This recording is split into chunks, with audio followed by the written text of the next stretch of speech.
Pagbasa gamit ang Marongko approach. Aralin 1. Bigkasin natin ang tunog ng titik M.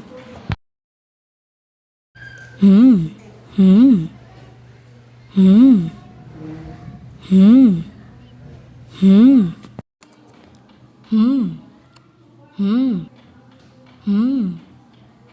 Hmm. Hmm.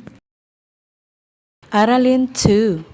Bigkasin natin ang tunog ng titik S.